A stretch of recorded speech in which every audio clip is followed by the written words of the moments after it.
почему света нет? Из-за долгов. 1 000 000 рублей. Это ж сколько надо было не платить? Ксюша у нас отказалась от нашей помощи, убежала с кризисного центра вместе с ребенком. А что с долгом? Все осталось на своих местах. Куда вы пошли? Сняли комнату с Максимом. Ребенку твоему с тобой сейчас безопасно и с Максимом? Ну да. А как ему может быть с тобой безопасно, если вы деньги у всех клянчите, у вас их нет? Она не кормит своего ребенка. Максим это не отец ребенка сына. Можно У нее был поподробнее? молодой человек. У этого молодого человека были 2 друга. И со всеми 3 у нее случился половой акт. Поддержать Ксюшу. К нам сегодня приехала подруга ее, Елизавета. Давайте позовем ее в студию. Хочу услышать эту поддержку.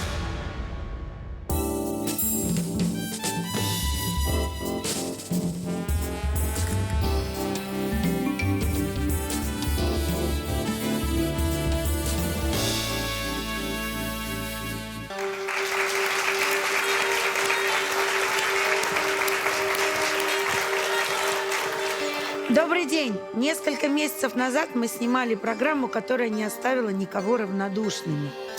История девочки Ксюши, у которой нет жилья, маленький ребенок на руках, да еще и долг в 1 000 000 рублей по какому-то старому жилью. Короче, жуткая история, все ей сочувствовали, все старались помочь.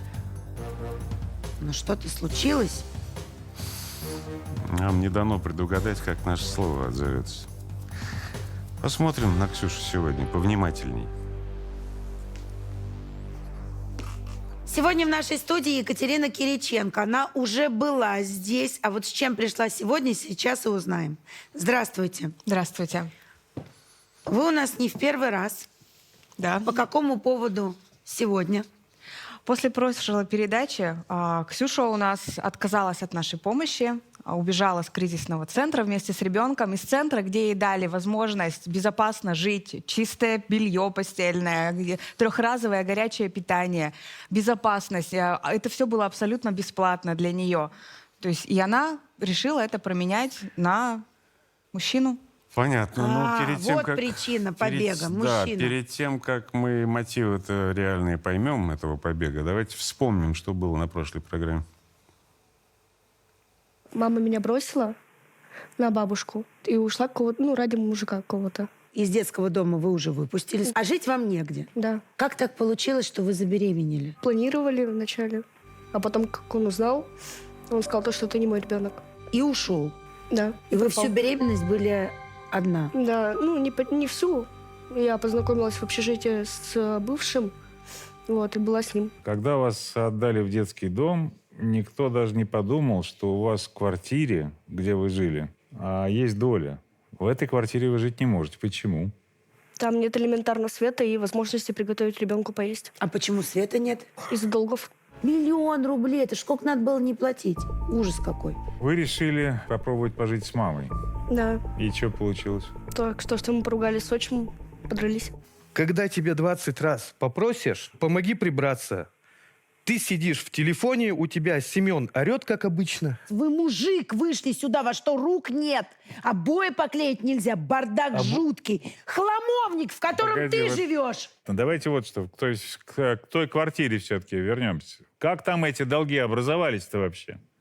Это ж не шутка, это 1 000 000 рублей. Никто не платит. А вы материнский капитал получали? Я сделала себе зубы. А где зубы? Зубы вот тут лежат где-то на полочке пока. Смотри. Посмотри Сейчас в еще углу, зубы смотреть где перестань. мне обычно ключи. Расскажите, пожалуйста, что происходило после программы? Как события развивались? После программы просто большой, огромный поток помощи. С нами связались юристы.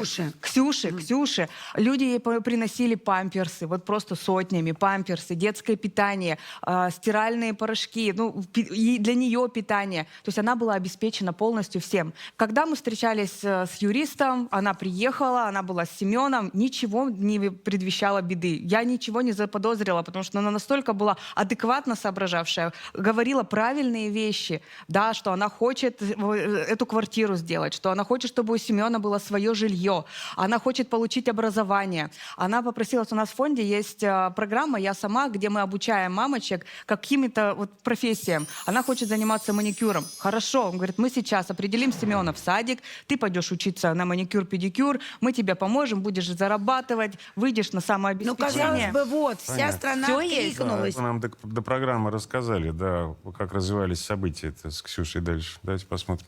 На самом деле, после программы откликнулось большое количество людей, очень много людей готовы помочь. Юристы, риэлторы, которые готовы были взяться за это дело и абсолютно бесплатно. Юрист нам расписал полностью схему, что нужно сделать, какие суды пройти, какие документы собрать для получения внеочередного жилья, как сироте, плюс она еще с ребенком.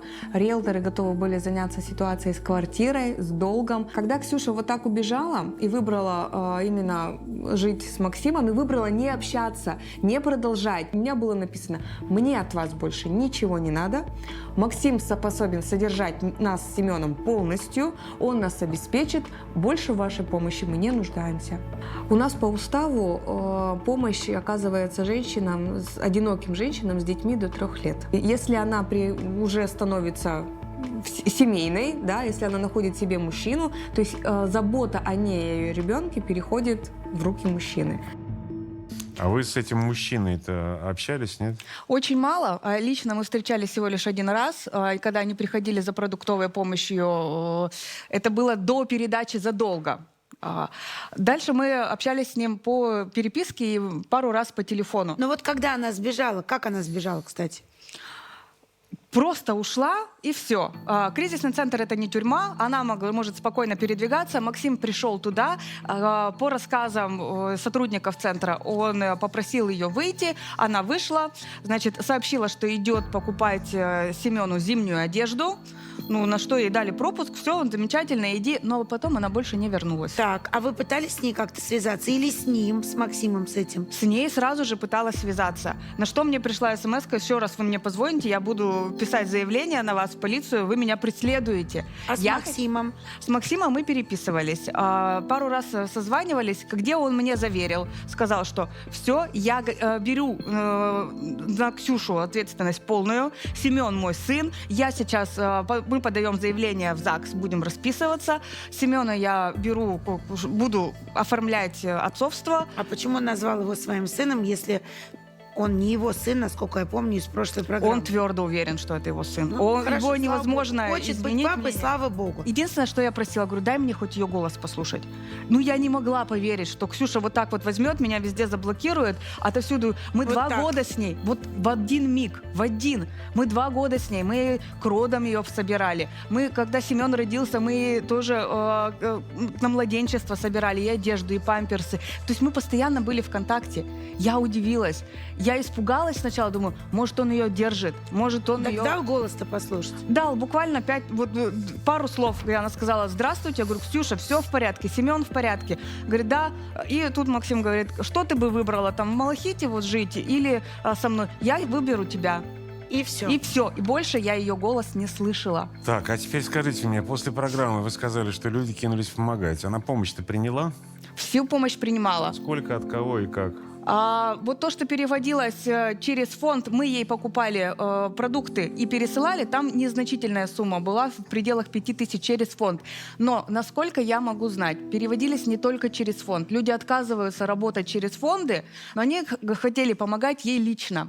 Пересылали деньги ей лично. Сколько это пересылали? Ну, я предполагаю, что это приличные суммы. Когда я связывалась с 2 благотворителями, которые... То есть одна 10 тысяч, вторая 20 тысяч. Это суммы, которые только я знаю. А что с долгом?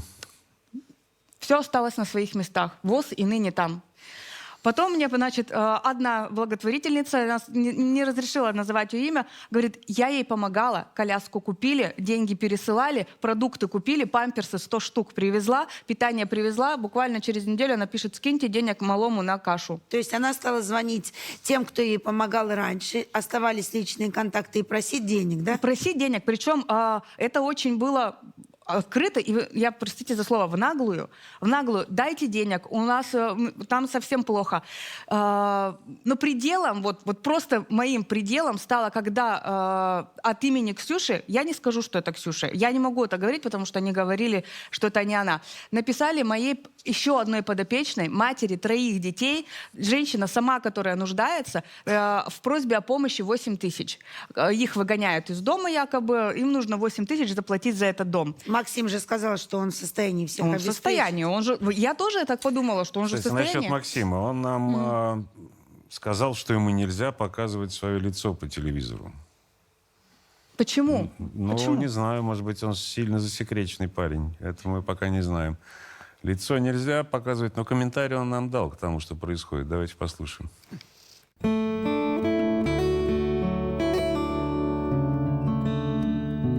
5 месяцев я был в командировке, в октябре вернулся. Вот, получается, узнал, что была снята программа. Приехал сразу за Ксюшей в центр Малахит, где она жила, когда узнал, что она там. Почему на программе говорили, что якобы у Ксюши там парня нет, сын якобы без отца растет, я не знаю. Это, возможно, подговорила это Екатерина, якобы общественный деятель. После того, как я ее забрал, там, как бы, начала Екатерина писать, что опеку натравим и тому все подобное. Ну, у нас с ней, с этой Екатериной, отношения очень плохие, сразу создались. То есть, когда я, короче, еще учился в техникуме, мелкий уже родился у нас Семен, мы от помощи не отказывались никогда, лишним-то все равно не будет в любом случае. С отчимом Ксюши, я общаюсь, вообще не общаюсь, в принципе. То есть, когда видимся, негативно, так. Раньше было хуже. Сейчас вообще особо не общаемся.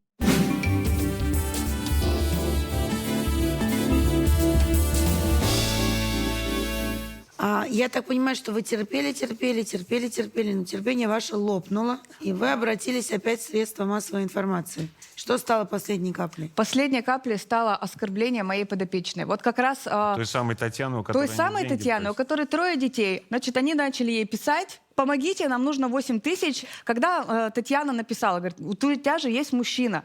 То есть это не такие уж большие деньги. Работая, их заработать можно. Почему мужчина не может тебя обеспечить? И посыпался просто шквал на нее. Да ты и бомжиха, да посмотри на своих детей, да иди помойся и все прочее. И это стало моим пределом. Я говорю, вам они угрожали еще, да? Она говорит, еще раз напишут мне или вы, или от вас. Мы будем писать, что вы нас преследуете. Я-то полагаю, что надо у Ксении спросить. Может быть, ей действительно больше не нужна никакая помощь. И мы всем миром спокойно от нее отвяжемся. Если поймем, что ребенок с ней в безопасности.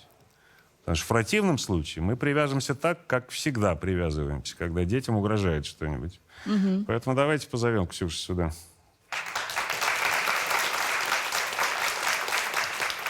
Здравствуйте. А зачем вы обманываете? Я написала заявление, то, что я ухожу с Малахита.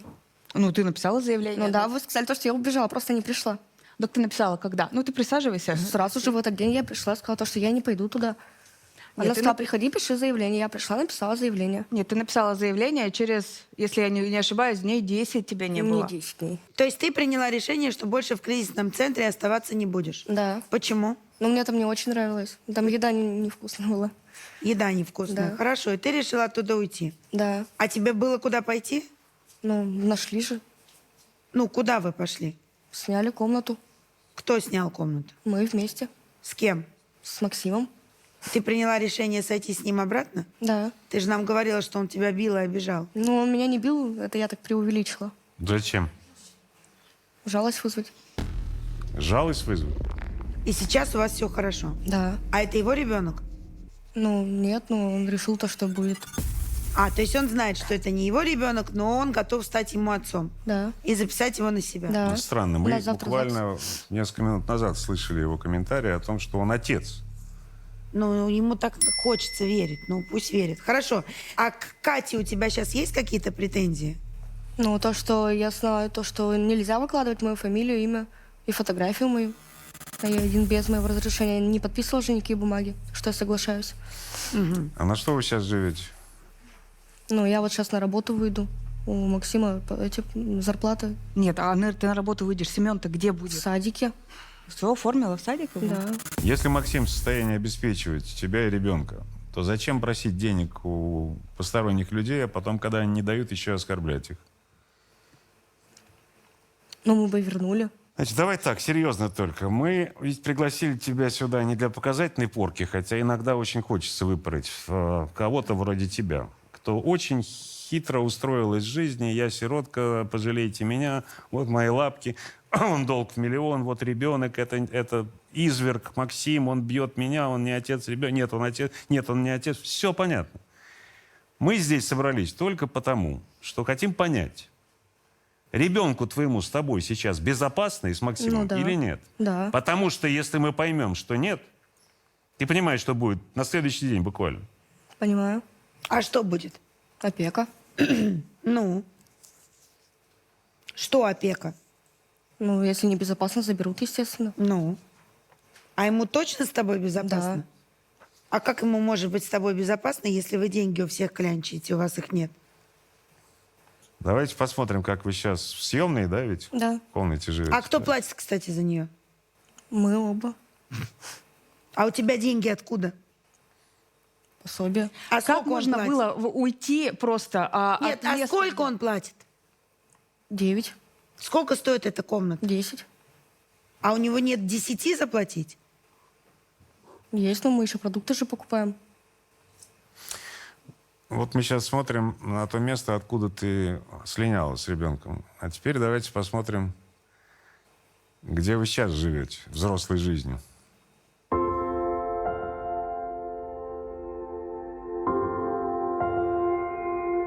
Это получается секция. Здесь 4 квартиры. Вот наша и еще других людей, соседей. Здесь нашего нет ничего. Это наша комната, где мы живем втроем. Я, мой муж и Семен.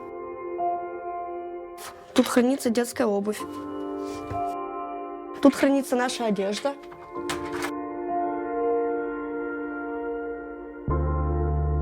Вот плита, мы здесь готовим. Вот мне надо Семушке водичку подогреть. Сейчас как раз таки подогрею.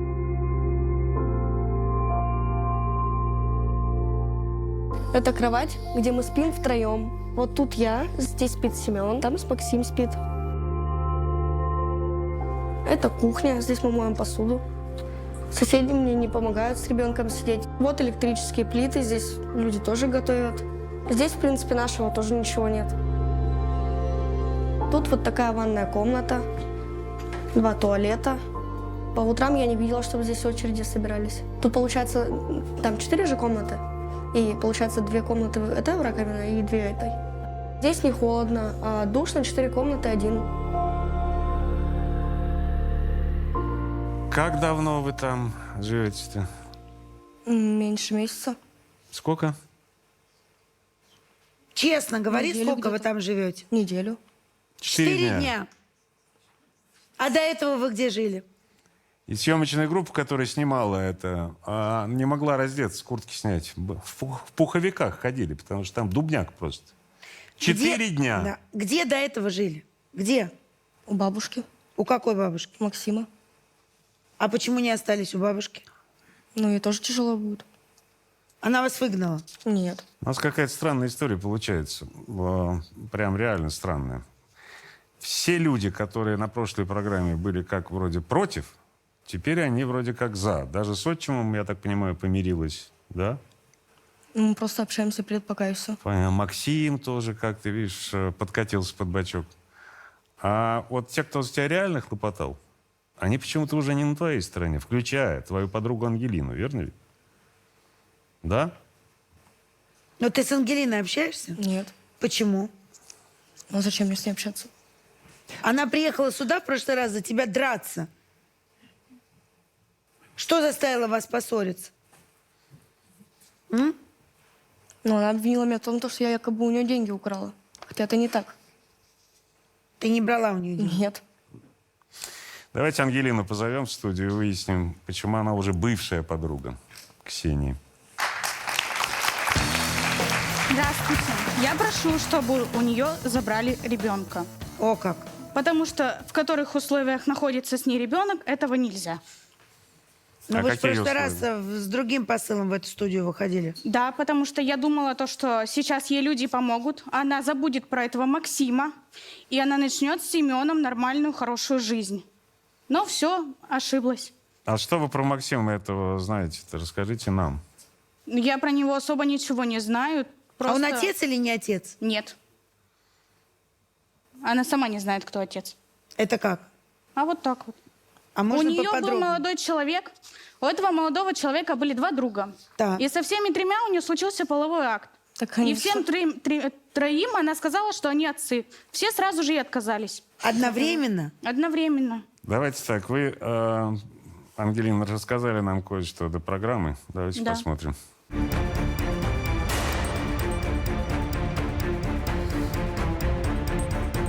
Первое, что я хочу, это чтобы Ксению лишили родительских прав.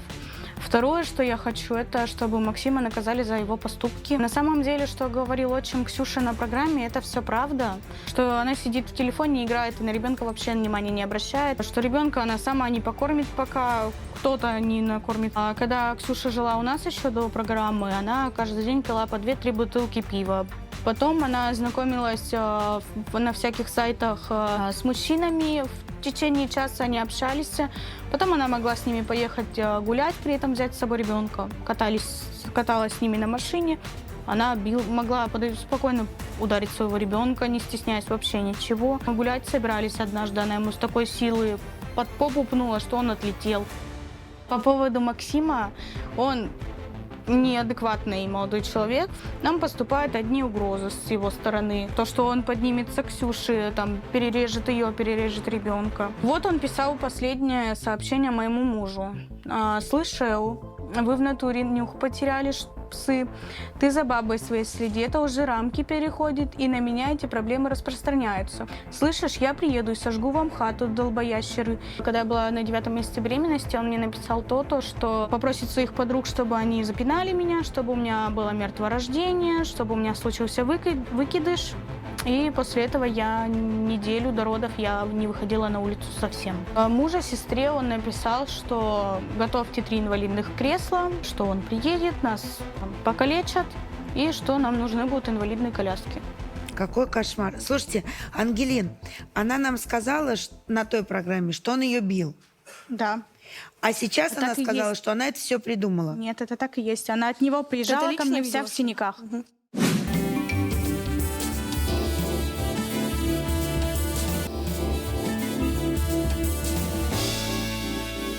Дело в том, что он сейчас за кулисами сидит и смотрит программу. Да, Максим? Смотришь ли?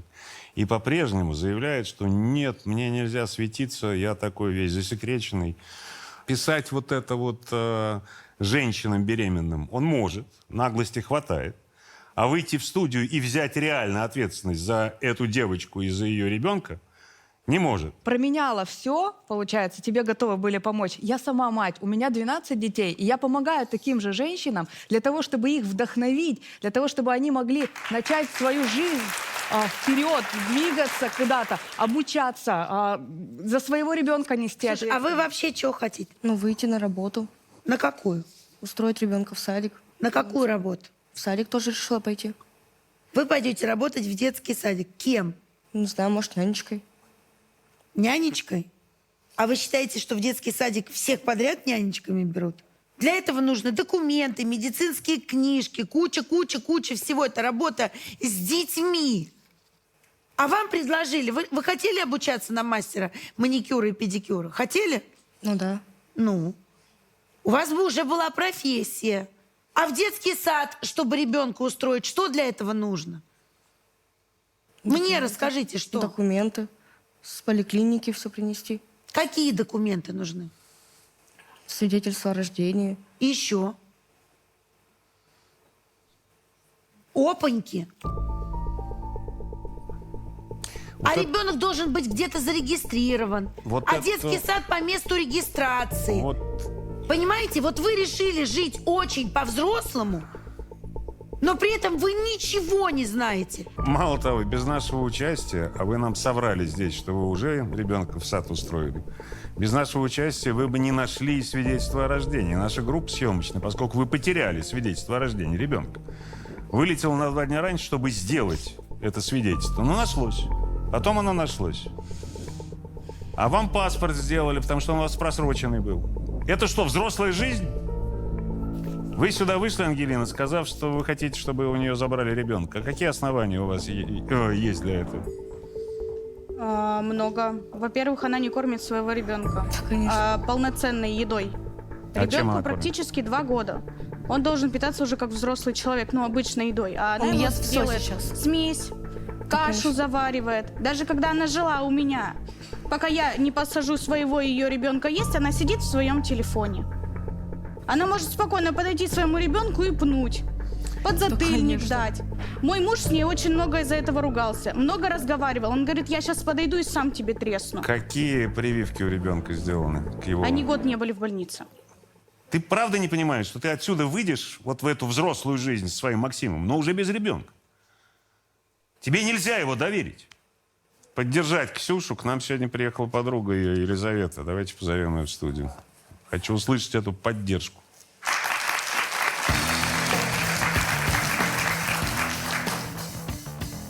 Здравствуйте, Елизавета. Здравствуйте. Вы приехали поддержать Ксению. Да. А в чем поддержать, скажите мне? В том, что вот эти вот обвинения, это не основано. Потому что как бы она изначально объясняла то, что я говорю, вот ты там с Максимом теперь живешь, а центр, она говорит, я написала отказ, ушла, у нас все хорошо. Да? А вот вы скажите мне, вы тоже взрослой жизнью живете, правда ведь? Да, я живу с мужем и своими детьми. А почему у вас тоже паспорта не было? Я его Почему потеряла. нам нужно было делать вам паспорт, чтобы вы в Москву прилетели? Вы все взрослые там такие ошалевшие. А как по-вашему, она справляется как мама с ребенком?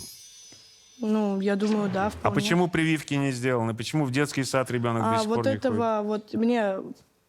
Я не могу знать, вот почему прививки у них не сделаны. Хорошо, еще один вопрос. Вы общаетесь ведь с семьями, получается? Да.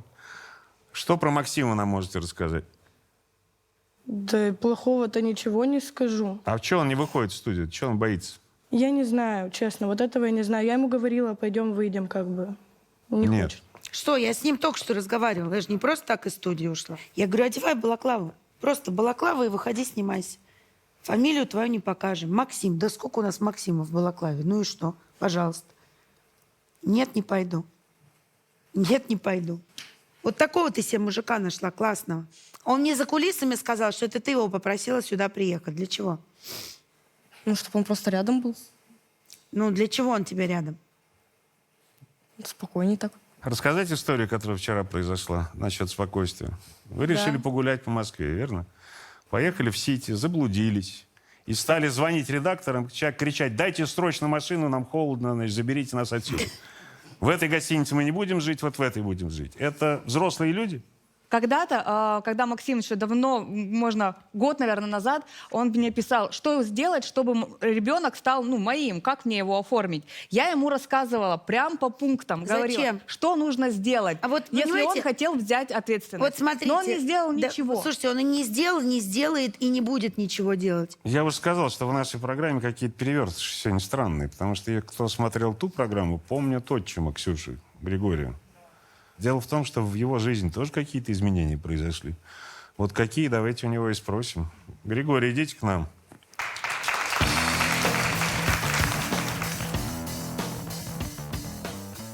Здравствуйте. Здравствуйте. Как жизнь? Ну, налаживается, Да ладно. да. Так, а как она налаживается? Ну, начал делать ремонт в комнате. Коридор поклеил, одну стенку поклеил. В пятницу приедет электрик, будет штробить стены под новую проводку. А на работу-то что, устроились? Нет? Да, на работу устроился в охрану. То есть и работа у вас есть, и дома теперь порядок наводите. Вот видите, Да. как иногда полезно приходить на Первый канал. А с Ксюшей отношения как? Ну, с Ксюшей начали общаться. А жена ваши зубы нашла? Жена зубы нашла. Давайте мы про жену чуть позже, а пока наш корреспондент Виктория у вас в гостях побывала, давайте посмотрим на ваш ремонт.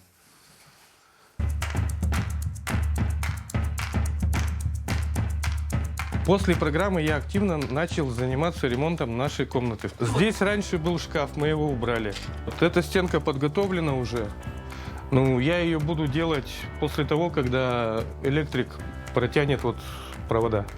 Сейчас планирую вот здесь вот наклеить полосу. Да, дети мне помогают. Мне нравится помогать папе. Ой, Гриша, Что? ты мне сейчас рюкзак закапали. Да, возьми мамин рюкзак. Ну так непонятно в чем.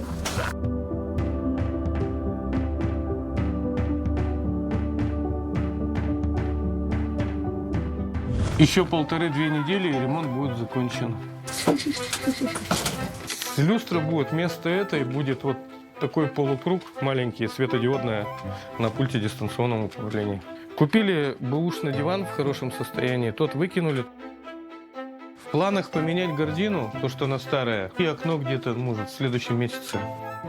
Здесь я тоже буду клеить обои, отдеру, подготовлю стену, прогрунтую и начну клеить. Обои полностью будут заменены. Потолок здесь будет натяжной. Я из этой комнаты просто сделаю конфетку.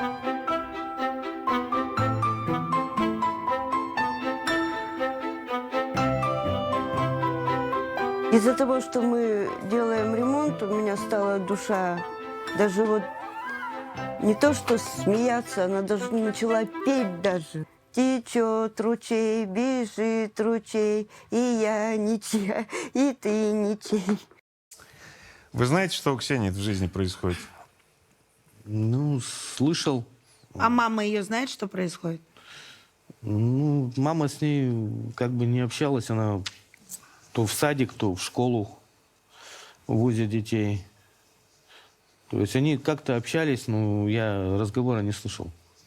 Ну, давайте мы записали маленькое интервью с мамой Ксюши. Давайте послушаем.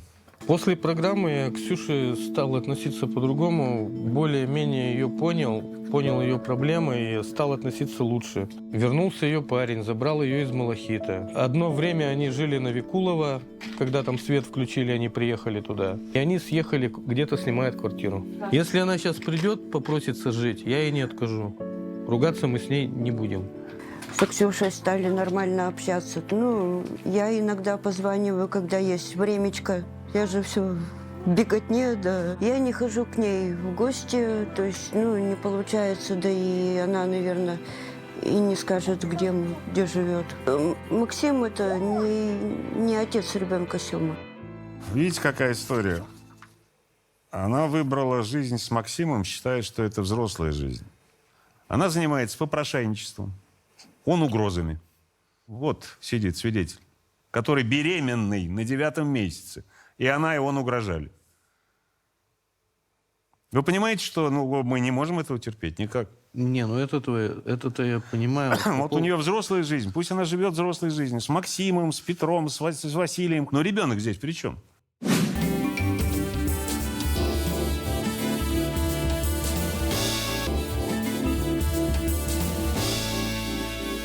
Как по-вашему, ребенка государство должно изъять? Ну, с одной стороны, вот то, что вот было сказано, с одной стороны, да, но с другой стороны, то есть это ее ребенок, ее как бы плоть и кровь. Да. То есть, ну, вот дать ей последний шанс, чтобы она встала. Какой, если она ребенка бьет? Какой шанс-то? Ну, вот, Ксюш, ты ей сможешь давали все устроиться на шансы, работу? все возможные шансы. Вот мама работает, я вот устроился на работу. То есть, ты понимаешь, вот после программы это по-любому, это будет опека, соцзащита. Ксюш, надо взяться, понимаешь, жизнь – это тяжелая штука. Нет, а что вас сейчас заставило заплакать? Не хочу, чтобы ребенка забрали. Не хотите? Так вот ты скажи… А что для этого нужно сделать, как вы считаете? Устроиться работать. А еще что? В поликлинику ходить. И ребенка в садик. Ну, а как это сделать? Прийти в соцзащиту, написать заявление, то, что хочешь устроить ребенка в садик. Вы же по-другому хотите. Вы хотите ребенка повезти в детский сад, только если вы захотите, а не каждый день, как положено. Вы хотите учиться, только если вдруг проснулись, выспались. Ну поучиться, хорошо. А завтра вам не захочется, и вы не пойдете. Вы вот так жить хотите, а так не получится. Мы все-таки решили выполнить свои функции до конца, сходили в соцзащиту. Почему-то не мы, а не Ксения. Давайте посмотрим.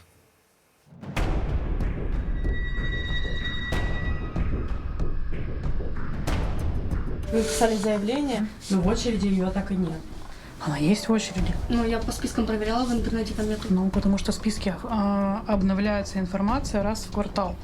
Соответственно, если вас включили уже после 5 октября, то у вас информация появится, грубо говоря, 5 января. Хорошо, а можете сейчас сказать, какая она очередь? Не могу сказать, потому что это Министерство социальной политики формирует очередь. Мы вас включили в список, но номер очереди я не могу вам сказать. Мы тебе оригинал приказа выслали на адрес твой, где ты проживала вместе с молодым человеком на Комсомольской. Ничего не приходило. Не может такого быть, значит, приходило уведомление. Просто ты не пришла за приказом, а оригинал приказа, соответственно, ушел на почту, поскольку ты за ним не пришла. 13 октября 2023 года приказом Управления социальной политики ты включена снова в список лиц, нуждающихся в обеспечении жилым помещением. Прямо в названии приказа указано, что на территории муниципального образования города Екатеринбурга. Сейчас, пожалуйста, на приказе здесь напиши. Копию приказа получила на руки. Фамилия, инициалы, подпись. Значит, дальнейшие вопросы со специалистом работать необходимо. Я, по-моему, давала уже телефоны специалиста. На всякий случай еще раз повторно дам, чтобы было. Значит, лучше их паспорт себе куда-то вложить, чтобы было. Вот опять же, в соцзащиту тоже надо, чтобы кто-то рядом сходил. Вас никто не должен за ручку никуда водить. А одна вы не то, что не можете, вы можете. У вас 2 руки, 2 ноги, голова на плечах. Вы просто не хотите, вам это не надо. Вы понимаете, что, будучи подружкой Ксении, вы оказываете ей медвежью услугу? Потому что если бы вы были настоящей подругой, вы бы пнули ее по мягкому месту, чтобы она в этой жизни зашевелилась и что-то стала делать сама. Но я ей тоже уже не один раз объясняла то, что вот ребенка в садик, как на очередь поставить, что надо сделать. Как бы я ей объясняла то, что у меня вот дети, они ходят в детский сад. Ну, вы же понимаете, что в детский сад ребенка, если у него нет прививок по возрасту, не возьмут. Вот об этом я, честно говоря, даже не знала. Хотя недавно я задавалась вопросом по поводу того, что посещают ли поликлинику, только ответа не получила. Вы знаете, что я вам скажу? Что нам, честно говоря, уже надоело с ней возиться, и никто больше этим заниматься не будет. Хотят, желает взрослую жизнь, пусть взрослой жизнью и живет. Но с ребенком органы опеки разберутся точно. Тут даже к бабке не ходи. Конечно, сейчас, вот как адвокат, я вам честно скажу, что оснований для лишения вас родительских прав пока что маловато. Вот, пока. Но я вижу, как общается, допустим, вот ваш отец вашего ребенка, да, то есть вот то, что сейчас он допускает, угрозы убийством, угрозы уничтожения имущества, да, он там пожар, и инвалидное кресло, и все прочее, вот это уже статья, это уже состав, это уже уголовно наказуемое деяние, уже сейчас, понимаете? То есть вас спасло только лишь то, что вот человек не пошел, ваша бывшая подруга, в полицию и не написала заявление. Ангелин, вы сейчас услышали от юриста, что у вас есть возможность, она еще не исчезла, эта возможность, как я понимаю, да, Я пойти хочу, и чтобы написать Максим заявление. понес за это ответственность. А? Я хочу, чтобы за это Максим понес Ну ответственность. так напишите заявление Потому в полицию. что угроза идет приложите. моим детям. Напишите заявление? Да. Хорошо. Невозможно помочь, если вы от этой помощи отказываетесь. Мы теперь навязываем вам решение ваших проблем. Вы от них уходите. Это, ну, как... Для чего нужно тогда это продолжать? Вот вы снова сейчас принимаете решение, куда идти. Принимать помощь или не принимать. По ситуации с квартирой напишите мне, пожалуйста, Григорий, вы как взрослый человек, напишите мне, пожалуйста, я тоже возьму ваш телефон. Возможно, части из вас можно будет оформить банкротство.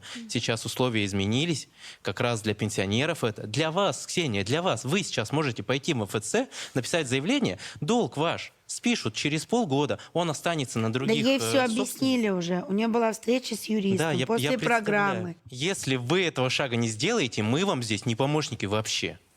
Ксения, вы на прошлой программе говорили про свою маму.